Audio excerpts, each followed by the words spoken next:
શ્રી મહાપ્રભુજી અને ગુસાઈજીની કૃપા થાય તો જીવનો અધિકાર સંપાદિત થાય. આ અધિકાર લીલા છે. પહેલા 3 શ્લોકમાં મંગલાચરણ કર્યા વ્યાસજીએ. પહેલા શ્લોકમાં બીજનું વર્ણન, બીજામાં વૃક્ષનું વર્ણન અને ત્રીજામાં ફળનું વર્ણન આવ્યું. પ્રથમ સ્કંદનો આ પહેલો શ્લોક એ પૌરાણિક ગાયત્રી કહેવામાં આવે છે. જેમ વેદનું બીજ એ ગાયત્રી છે, મહાપ્રભુજીએ ગાયત્રી ભાષ્ય લખ્યું છે. અને મહાપ્રભુજી એમ માને છે ગાયત્રી મંત્ર એ કેવલ કોઈ દેવીનો જ મંત્ર નથી, એ તો પરબ્રહ્મનો મંત્ર છે. પણ દરેક મંત્રના દેવતા હોય, છંદ હોય, તો એ મંત્રના છંદનું નામ ગાયત્રી છે. બાકી એ સૂચન તો પરમાત્માનું જ કરે છે, કારણ કે વેદનું બીજ છે. તો શ્રીમદ ભાગવતની પણ શરૂઆત આ પૌરાણિક ગાયત્રીથી થાય છે. જે વાત ગાયત્રી મંત્રમાં બતાવી છે એ જ વાત ભાગવતજીના પ્રથમ સ્કંદના પ્રથમ શ્લોકમાં બતાવી. આપણે પરમ સત્યનું ધ્યાન કરીએ છીએ. એ પરમ સત્ય કોણ છે? એ શ્રી કૃષ્ણ સત્ય વ્રતમ સત્ય પરમ ત્રિસત્યમ સત્ય સયોની નિહિતમ ચ સત્ય. એ પરમ સત્ય શ્રી કૃષ્ણ છે. ગાયત્રી મંત્રમાં જે વાત કરવામાં આવી, તત્ સવિતુઃ વરેણ્યમ ભર્ગો દેવસ્ય ધીમહિ ધિયો યો ન પ્રચોદયાત. તત્ સવિતુઃ તે સવિતા, સુતે પ્રસુતે ઇતિ સવિતા, જેનાથી જન્મ આદિ થાય છે. તો અહીંયા પણ કહ્યું જન્માદ્યસ્ય તોન્વયાદિતરતશ્ચાર્થે, જન્માદિ જેનાથી થાય છે. એટલે કે આ સમગ્ર સૃષ્ટિનું સર્જન, પાલન અને લય એ કરનારો પરમાત્મા છે. સમગ્ર વેદાંતામાં ભરેલું છે. શુદ્ધાદ્વૈત બ્રહ્મવાદ મહાપ્રભુજીનો મત છે. અદ્વૈતવાદ સર્વ ખલઇદમ બ્રહ્મ, બ્રહ્મ જ આત્મકૃતે પરિણામાત, પોતે પોતાનામાંથી વિસ્તાર કરે છે લીલા કરવા માટે. જેમ કાચબો હોય પોતાની ઇન્દ્રિયોને સંકોચી રાખે અને કાર્ય કરવું હોય ત્યારે બહાર કાઢીને કાર્ય કરવા લાગે, એમ બ્રહ્મ જ આ જગતનું, આ સૃષ્ટિનું નિમિત્ત કારણ છે અને ઉપાદાન કારણ છે. જે માટીમાંથી ઘડો બને અને કુંભાર ઘડો બનાવે તો માટી એ ઉપાદાન કારણ કહેવાય અને ઘડો એ કુંભાર એ નિમિત્ત કારણ કહેવાય. તો આ જગતનું, આ સૃષ્ટિનું ઉપાદાન કારણ કોણ? શેમાંથી પરમાત્માએ બનાવ્યું? તો કે આત્મકૃતે પરિણામ, પોતે પોતાનામાંથી. એટલે કે બ્રહ્મ જ સૃષ્ટિ રૂપે પ્રગટ થયા અને બ્રહ્મે જ બનાવ્યું. પોતે જ નિમિત્ત છે ને પોતે જ ઉપાદાન છે. એક નાનકડી ટાંકણીને જોઈ આપણને કોઈ એમ કે આ એમને બની ગઈ તો આપણે માનીએ. તો એક નાનકડી ટાંકણી માટે માનવા તૈયાર નથી તો આખી સૃષ્ટિને જોઈને આપણને બ્રહ્મ યાદ કેમ નથી આવતું? આનો રચયિતા કોણ છે? આનો સર્જક કોણ છે? કોઈ શક્તિ રૂપે ને કે કોઈ સોર્સ રૂપે કે અનેક અનેક નામથી એ બ્રહ્મની વ્યાખ્યા કરે, પણ એ બ્રહ્મ જ આ સૃષ્ટિનું મૂળ કારણ છે. એ જ નિમિત્તોપાદાન કારણ છે. તેજો વારી મૃદામ યથા વિનિમયો, જેમ રસ્તા પર જતા હોય ને તડકો પડે ને પાણી જેવું દેખાય અને નજીક જઈએ તો કાંઈ ન હોય, આ જ બ્રહ્મની માયા છે. નથી એને દેખાડે છે એને છુપાવે છે. સત્યમ પરમ ધીમહિ, એવા પરમ સત્ય પરમાત્માનું અમે ધ્યાન કરીએ છીએ. બીજા શ્લોકમાં ધર્મ પ્રવચિત કહે તવો અત્ર પરમો, શ્રીમદ ભાગવતમાં કપટ રહિત ધર્મનું વર્ણન છે એમ કહ્યું.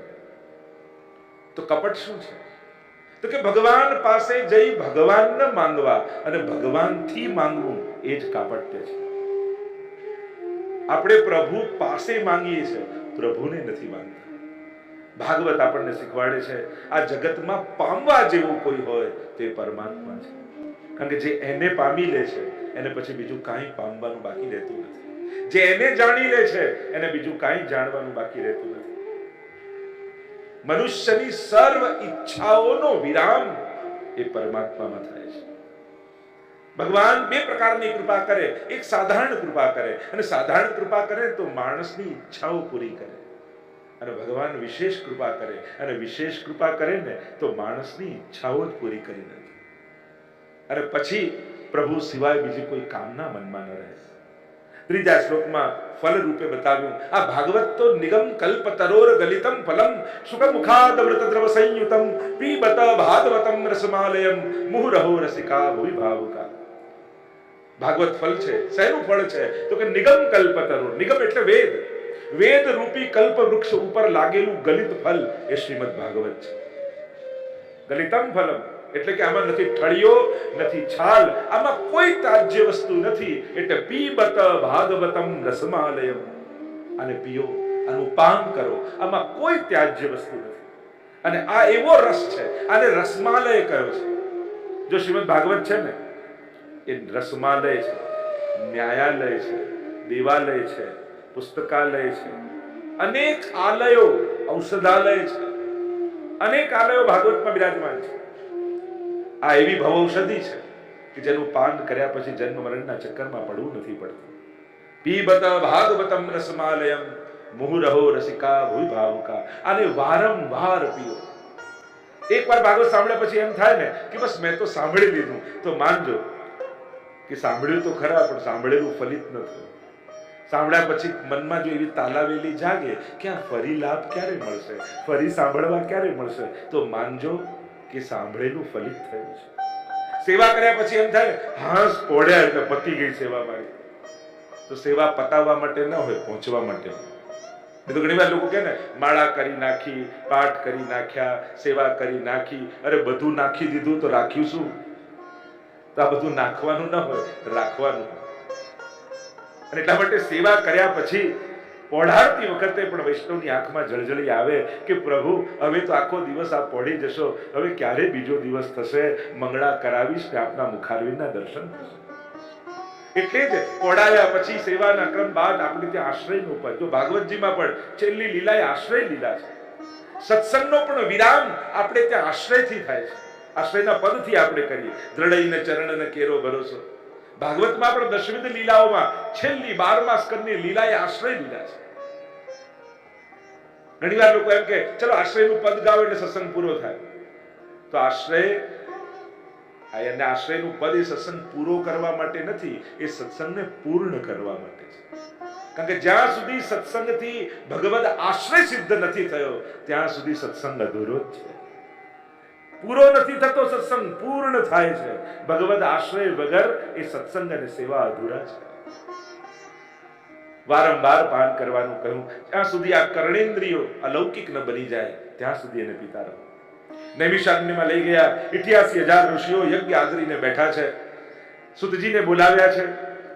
સત્રમ સ્વર્ગાય લોકાય 1000 વર્ષ સુધી ચાલે એવો યજ્ઞ આદરીને બેઠા છે પરમાત્માની પ્રાપ્તિ માટે. સુતજી આવ્યા. 6 પ્રશ્નો કર્યા છે સૌનક આદિ ઋષિઓ. પહેલો પ્રશ્ન કર્યો કે આપ તો સર્વ શાસ્ત્રોના જ્ઞાતા છો, પુરાણ ઇતિહાસ સર્વ શાસ્ત્રોનું આપે અધ્યયન કર્યું છે, તો સર્વ શાસ્ત્રના ઉપદેશ અનુસાર મનુષ્યનું પરમ કલ્યાણ શેમાં છે એ અમને બતાવો. કારણ કે માણસને સુખ ખબર છે કે ક્યાં છે, સુખ શેમાં મળે એ ખબર છે, પણ એનું કલ્યાણ શેમાં છે એ માણસ જાણતો નથી. અને જાણતા હોવા છતાં એ તરફ એની ગતિ થતી નથી. ભગવાન તમને સુખ આપવા માટે બંધાયેલા નથી, પણ ભગવાન તમારું કલ્યાણ કરવા માટે ચોક્કસ બંધાયેલા છે. અને એટલા માટે જેમાં તમારું સુખ હશે એ આપવાની ગેરંટી પરમાત્મા લેતા નથી, પણ જેમાં તમારું કલ્યાણ હશે એ આપવા માટે પરમાત્મા ચોક્કસ બંધાયેલા છે. એટલે જે વસ્તુ ન મળી એના માટે એમ ન વિચારો કે આ મારા ભાગ્યમાં નહોતી. વિચાર એ કરવાનો કે આ મારા માટે કલ્યાણકારી નહોતી. ઘણી વાર મળેલી ને માંગેલી વસ્તુઓથી જ માણસ દુઃખ છે. જે દુઃખ ઘણી વાર ઉભા થાય એ ક્યાંક આપણે જ ઈચ્છેલી વસ્તુ હતી, અને આજે એ જ વસ્તુઓ દુઃખનું કારણ છે. પરમાત્મા માં જેવો છે. માં બાળકોના કલ્યાણનો વિચાર કરે, સુખનો વિચાર ન કરે. સુખ ત્યાં સુધી વિચાર કરે કે જ્યાં સુધી એના હિતમાં હોય. કોઈને ડાયાબિટીસ થયો હોય અને હોટલમાં જઈને કંઈક મીઠાઈ મંગાવે તો કોઈ હોટલ વાળો ના નથી પાડવાનો, ખાવ ને તમારે જેટલી ખાવી હોય. પણ એ જ વ્યક્તિ રસોડામાં બા પાસે ઉભો હોય, એક આપે પણ બીજું માંગે કે ના તો ડાયાબિટીસ વધી જશે, નહીં આપે. પેલો ગમે તેટલો નારાજ થાય પણ ના આપે. તો ભગવાન હોટલ વાળો નથી, ભગવાન માં છે. બાળકની જીદ ગમે તે વસ્તુની હોય પણ એના અહિતનું હશે તો પરમાત્મા એના સુધી એ વસ્તુ પહોંચવા નહીં. બાળકને કદાચ એ વસ્તુ નહીં ગમે, ભક્તને એ નહીં ગમે, મારે તો જોઈતું હતું ને ભગવાન એના પણ કદાચ એ આપણા હિતમાં નથી. તો મનુષ્યનું પરમ કલ્યાણ શેમાં છે એ અમને બતાવો. બીજો પ્રશ્ન કર્યો, અમને સર્વશાસ્ત્રોનો સાર સંભળાવો જેથી અમારું અંતઃકરણ પવિત્ર બની જાય. દરેક શાસ્ત્રો અમે તો વાંચી શકવાના નથી, પણ આપ ગુરુજન છો, આપે દરેક શાસ્ત્રોનું અધ્યયન કર્યું છે. અને દરેક શાસ્ત્રો સાંભળી શકીએ એટલો સમય પણ અમારી પાસે નથી, પણ એનો સાર અમને સંભળાવી દો, કારણ કે શાસ્ત્રો સાંભળવાથી અંતઃકરણ વિશુદ્ધ બને છે. જ્યારે પણ તમે કોઈ સત્કાર્ય કરવા જાઓ છો, ભક્તિ કરવા જાઓ છો, સાધના કરવા જાઓ છો, ધર્મ કરવા જાઓ છો, ત્યારે તમારી ઈચ્છા પ્રમાણે ન કરતા શાસ્ત્ર આજ્ઞા પ્રમાણે કરજો. કારણ કે મનોકલ્પિત રીતે કરેલા ધર્મ પણ માણસને ફળ નથી આપતા. યહ શાસ્ત્ર વિધિ ઉત્સૃજ્ય વર્તતે કામકારક ન સિદ્ધિ વાપનોતિ ન સુખમ ન પરામ ગતિ. ગીતાજીમાં સ્પષ્ટ ભગવાન કહે છે, મનોકલ્પિત રીતે કરેલો ધર્મ પણ યા સત્કર્મ પણ માણસને સદગતિ નથી આપતું. અને એટલા માટે આપણું નોલેજ, આપણા કાર્યો શાસ્ત્ર વિહિત હોવા જોઈએ. મને આવું ગમે, મને આવું ફામે એટલે હું તો આમ જ કરું. આ શ્રેષ્ઠ પક્ષ નથી.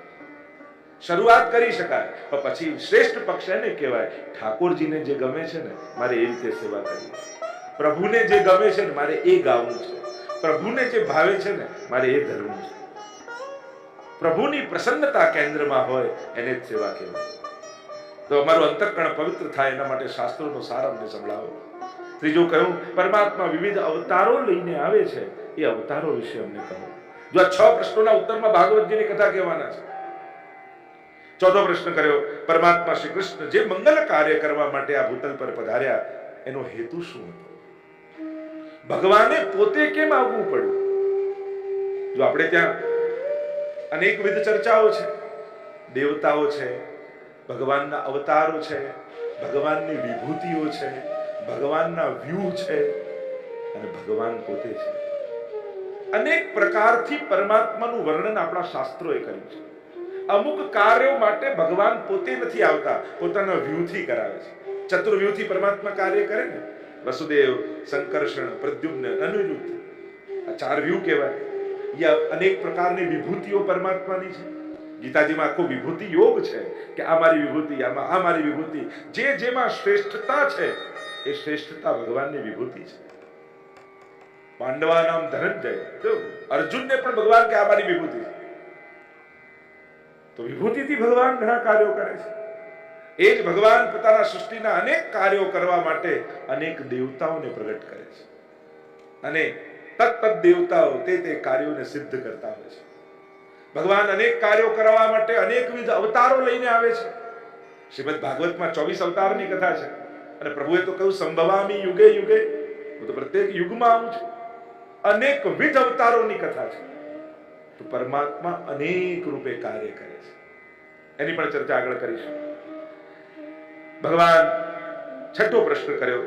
પાંચમો પ્રશ્ન, પરમાત્મા વિવિધ લીલાઓ કરે છે, એ લીલાઓનું વર્ણન કરો. પરમાત્મા વિવિધ પ્રકારની લીલાઓને પ્રગટાવતા હોય છે. અને છઠ્ઠું કહ્યું, ભગવાન જ્યારે સ્વધામ પધાર્યા ત્યાર પછી ધર્મ કોના શરણમાં ગયો? કારણ કે ભગવાન જ્યારે આ ભૂતલ પર હોય છે એટલે કે અવતાર કાળ ચાલતો હોય. શાસ્ત્ર પ્રમાણે એ ટાઈમ પીરિયડ કે જે ટાઈમ પીરિયડમાં ભગવાન આ ભૂતલ પર હોય એ ટાઈમ પીરિયડને કહેવાય અવતાર કાળ. અને શાસ્ત્ર પ્રમાણે જે ટાઈમ પીરિયડમાં ભગવાન આ ભૂતલ પર ન હોય એને કહેવાય અનવતાર કાળ. તો ભગવાન જ્યારે આ ભૂતલ પર હોય છે, સૃષ્ટિ પર હોય છે, ત્યારે ધર્મ ભગવાનની શરણમાં રહેતો હોય છે. અને પ્રભુ જે કરે ધર્મ સંસ્થાપનાર્થાય સંભવામી યુગે યુગે. એટલે ઘણીવાર લોકો એમ કે ભગવાને આમ કેમ કર્યું, આમ કેમ કર્યું, આમ કેમ કર્યું. પ્રભુનું એક જ પ્રયોજન છે આ ભૂતલ પર આવવાનું, અને એ છે ધર્મની સ્થાપના, ધર્મને વિજયી બનાવે. તો ત્યારે ધર્મ ભગવાનની શરણમાં હોય છે. પણ ભગવાન જ્યારે પોતાને સ્વધામ પધારી જાય પછી ધર્મ કોના શરણમાં ગયો એ જો આપ અમને કહો તો અમે એનું શરણ સ્વીકાર કરીએ. અને આ 6 પ્રશ્ન કર્યા તો મનુષ્યનું પરમ કલ્યાણ શેમાં છે એનો ઉત્તર આપતા સુતજી બોલ્યા, મનુષ્યનું પરમ કલ્યાણ એકમાત્ર અધોક્ષજ ભગવાનની ભક્તિમાં છે. ભાગવત એ ભક્તિ પ્રદાન ગ્રંથ છે. તમને દરેક સાધનોમાંથી કાઢી અને ભાગવત ભગવાનની ભક્તિ તરફ લઈ જાય છે. વર્ણન બધાનું ભાગવતમાં આવશે પણ છેલ્લે તમને ભક્તિ તરફ લઈ જશે. ગીતાજીમાં વર્ણન બધાનું આવશે પણ છેલ્લે તમને કર્મમાં ભગવત આજ્ઞા, ભગવદ ઈચ્છા અને ભગવદ પ્રસન્નતા, આ ત્રણેય કાર્યોમાં જોડાવા માટે ગીતાજી તમને પ્રેરિત કરશે. તો ગીતાજીમાં દરેક વસ્તુનું વર્ણન ભગવાન કરે છે, પણ શું ભગવાન એવું ઈચ્છે છે કે અર્જુન હમણાં યજ્ઞ કરવા બેસી જાય? ભગવાન શું ઈચ્છે છે? ધ્યાનનું વર્ણન પણ કરશે, પણ શું ભગવાન ઈચ્છે છે કે હમણાં અર્જુન ધ્યાનમાં બેસી જાય? શું ભગવાન એવું ઈચ્છે છે કે હમણાં અર્જુન માળા કરવા ફેરવા બેસી જાય? ના, યુદ્ધાય કૃત નિશ્ચય. એટલે તો અર્જુન છેલ્લે કહેશે, નષ્ટો મોહ સ્વતિર્લબ્ધા તત્ પ્રસાદાન મયાચ્યુત સ્થિતોસ્મિ ગત સંદેહ અને કરીષ્યે વચનમ તવ. હવે આપ જેમ કહેશો એમ કરીશ. એમ ભાગવત એ ભક્તિ પ્રધાન ગ્રંથ છે. કારણ કે અન્ય ધર્મોનું વર્ણન બધા જ પુરાણોમાં વ્યાસજી કરી ચૂક્યા છે, છતાંય મનમાં અસંતોષ આવ્યો અને ત્યારે નારદજીની પ્રેરણાથી આ ભક્તિનો ભાગવત રૂપી ગ્રંથ વ્યાસજી રચ્યો છે. એટલે જીવનનું અંતિમ લક્ષ્ય માણસના હૃદયમાં પ્રગટેલી ભક્તિ છે. ઘણી વાર લોકો એમ કે આમ ક્રોધ કાઢી દઉં, લોભ કાઢી દઉં, ઈર્ષા કાઢી દઉં, દ્વેષ કાઢી દઉં, આંખો બંધ કરીને બેસી જાઉં. ઘણી વાર અંદર જાઓ, અંદર જાઓ. અંદર જવું ક્યાં? ભીતર જાઓ, ભીતર જાઓ. અરે હાડ માંસ કી કોટડી और भीतर भरी भंगार. હરિરાયજી તો કહે અંદર જવું ક્યાં માણસ? કારણ કે આ જીવવું તો આંખો ખોલીને જ છે. જો આંખો ખોલતા જ સામે તમને રાગ દ્વેષ પ્રગટ થાય તો આંખો બંધ કરીને કેટલું જીવી શકશો? આપણે દ્રષ્ટિ બંધ નથી કરવી, પણ દ્રષ્ટિને બદલવી છે. દ્રષ્ટિકોણ બદલવો છે, દુનિયાને જોવાનો દ્રષ્ટિકોણ બદલવો છે, અને એ કાર્ય ભાગવત કરે છે. અહીંયા શ્રીમદ ભાગવતમાં અધોક્ષજ ભગવાનની ભક્તિને પરમ માનવામાં આવી છે. જ્યારે ભક્તિ પ્રગટી જાય છે ને, ત્યારે આ ક્રોધ, લોભ, ઈર્ષા, દ્વેષ આ તો બધું ખરી પડે છે, અને કાઢવાની જરૂર જ નથી પડતી. જે દિવસે પરમ પ્રેમ પ્રગટ થઈ ગયો મનુષ્યના હૃદયમાં, અને જ્યારે માણસ પ્રેમમાં હોય ત્યારે સુંદર બની જાય, ત્યારે બધા દુર્ગુણો જતા સહજ. અધોક્ષજ ભગવાનની ભક્તિ જ મનુષ્યનું પરમ કલ્યાણ કરી શકે છે. પણ ભક્તિને બે વિશેષણ આપ્યા છે, અહેતુકી અને અપ્રતિહતા. એક અહેતુકી ભક્તિ હોય છે. ભક્તિમાં ક્યારે કોઈ પ્રકારનો સ્વાર્થ ન હોવો જોઈએ. ભગવાન પાસે સુખ માંગો નહીં, ભગવાનને જ સુખ માનો. આપણે સુખ માંગીએ છીએ, પણ સુખ માંગીએ એનો અર્થ એ થયો કે તમે એક પ્રકારથી દુઃખ માંગ્યું. કારણ કે જ્યારે જ્યારે કોઈ પણ નાશવંત વસ્તુ સુખ રૂપે માંગો છો, તે થોડા દિવસમાં દુઃખનું રૂપ ધરવાની જ છે. ભગવાને ઘણી વસ્તુ છે ને દ્વંદ્વમાં બનાવી છે, ડબલ બનાવી. દિવસ હોય તો રાત, અને કોઈન હોય, કિંગ હોય તો પાછો ક્રોસ, હેડ એટલે કે ટેલ. તમે હેડ એવો સિક્કો માંગો છો સુખ રૂપે, પણ એની પાછળ દુઃખ છે જ. કારણ કે નાશવંત વસ્તુ કાયમ માટે કોઈના સુખનું કારણ બની જ ન શકે. એ જ ગમતી કાર વર્ષ પછી દુઃખનું કારણ થશે જ. એ જ ગમતા સ્વજનો ક્યારેક જીવનમાં દુઃખના કારણ થશે જ. અશોચ્યાનંદ શોચસ્તમ પ્રજ્ઞાવાદાંશ વાસસે. ગીતાજીમાં પણ ભગવાન કહે છે ને, ન શોક કરવાની વસ્તુનો તો શોક કરે છે. નથી આપણે શાશ્વત, નથી આપણે માંગેલી વસ્તુ શાશ્વત. એટલે બંનેનું કાયમ સાથે રહેવું સંભવ જ નથી. છૂટવું એ આવશ્યક અને સત્ય જ છે.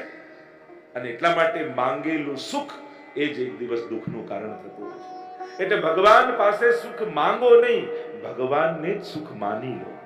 અને જેણે જેણે ભગવાનને સુખ માની લીધા, એના જીવનમાં દુઃખો સમાપ્ત થઈ ગયા છે.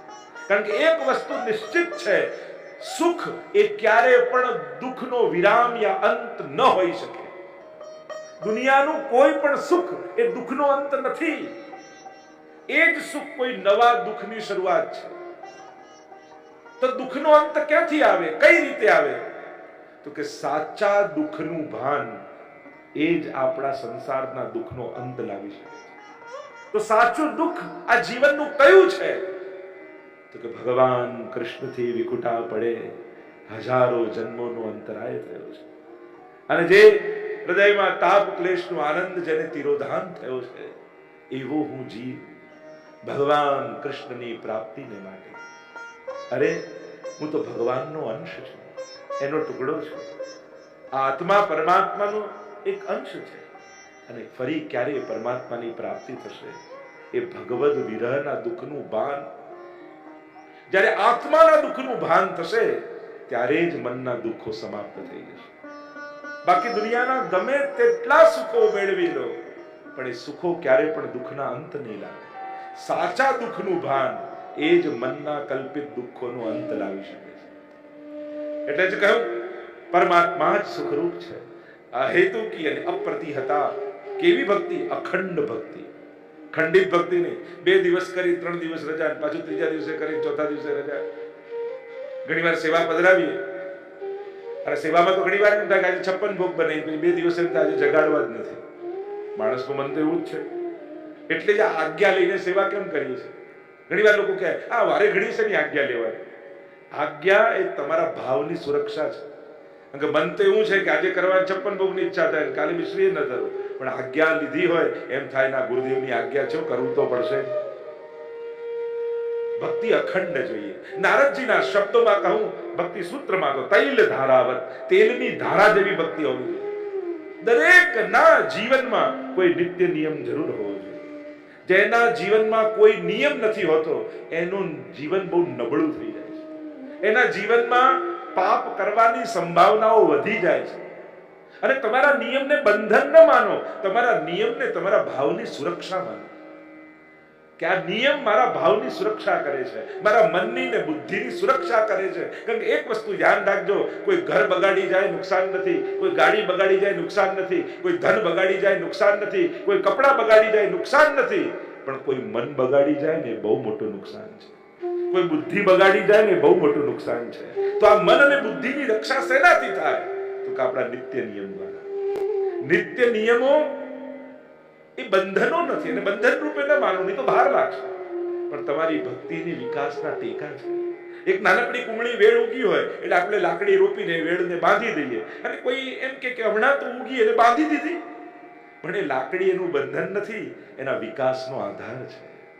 કારણ કે લાકડીના ટેકે વેળનો વિકાસ થવાનો છે. એ મારો પ્રશ્ન તમને એ છે, તમારી ભક્તિની વેળનો ટેકો શું? શું એક યમનાષ્ટકનો નિયમ ખરો? શું એક અષ્ટાક્ષરની માળાનો નિયમ ખરો? શું સર્વોત્તમજીના પાઠનો નિયમ ખરો? શું ઠાકોરજીને દંડવત કરવાનો નિયમ ખરો? શું ઠાકોરજીની જારી ભરવાનો નિયમ ખરો? કોઈ એક એવો નિયમ ખરો કે જેનાથી તમને એમ લાગે કે દિવસમાં 5 મિનિટ આ કરું છું ને તો 24 કલાક ઠાકોરજી મારા મનની રક્ષા કરે? ભાગવત કથામાં તમે બધા બેઠા છો, ખાસ અનુરોધ કરીશ કે ભાગવતજી સન્મુખ કોઈ એક નાનકડો નિયમ પણ ચોક્કસ લેજો. એ નાનકડો કહેવાતો નિયમ તમને ભલે નાની ઘટના કે ક્રિયા લાગે, પણ એ તમારા જીવનમાં મોટા ચમત્કારો કરશે. તમને એમ લાગે કે એકવાર જારી ભરવાથી શું થાય? તમને એમ લાગે કે એક માળા ફેરવવાથી શું થશે? તમને એમ લાગે કે એકવાર યમનાષ્ટક કરવાથી શું થઈ જવાનું છે? આ નાનકડો નિયમ કેવા મોટા ચમત્કારો તમારા જીવનમાં લાવશે એની કદાચ તમને કલ્પના નથી. અને એટલા માટે ભાગવતજી આગળ બેઠા છો, જેને જીવનમાં નિયમો ન લીધા હોય, ભાગવતજી આગળ નિયમ લે. અને ભાગવતજી આગળ લીધેલા નિયમો જીવનભર ટકતા હોય છે. મેં જોયા છે. જે સંકલ્પો ભાગવતજી આગળ લીધા હોય ને, ભગવાન તમારા નિયમોની રક્ષા કરશે. ઠાકોરજી એને સાચવી લે છે. મારો તો અનુભવ છે, જેને જેને ભાગવતજી આગળ સંકલ્પો કર્યા હોય ને, પ્રભુ એના સંકલ્પોની રક્ષા કરતો હોય છે. એટલે એક અવસર છે, જો જ્યારે મોસમ હોય ને ત્યારે જ બીજ વાવી દેવા જોઈએ.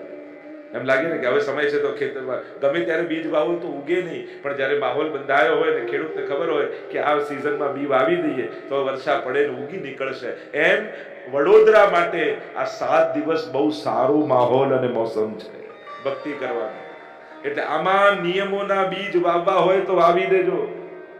આના બહુ ઉત્તમ ફળ તમને મળશે. નિત્ય નિયમ દરેકના જીવનમાં આવશ્યક છે. કોઈ ને કોઈ નિયમ રાખો, ભલે નાનકડો હોય, તમને નાનો લાગતો હોય, દંડવત કરવાનો. ઘણી વાર મને એમ થાય, ઘરમાં ઠાકોરજી બિરાજતા હોય, સુંદર સેવા થતી હોય અને આપણે દંડવત ન કરીએ. અરે કોઈ મહેમાન આવ્યો હોય ઘરમાં અને તમે જોયા વગર સીધા ઓફિસે નીકળી જાઓ ને તો એને ખોટું લાગી જાય. એને એમ થાય કે મારું અપમાન મને જોતોય નથી, આજ પછી આના ઘરે નહીં આવું. અને ત્રિલોકનો નાથ વૈકુંઠ છોડી અને આપણા ઘરે આવીને બિરાજ્યો હોય અને એની સામે જોઈએ નહીં તો આ એનું અપમાન નથી? એની સામે તમે એક પ્રણામ ન કરો તો આ એનું એક અપમાન નથી? અને પ્રણામ કરવાથી શું? પ્રણામ કરવું એ કેટલી મોટી સાધના છે.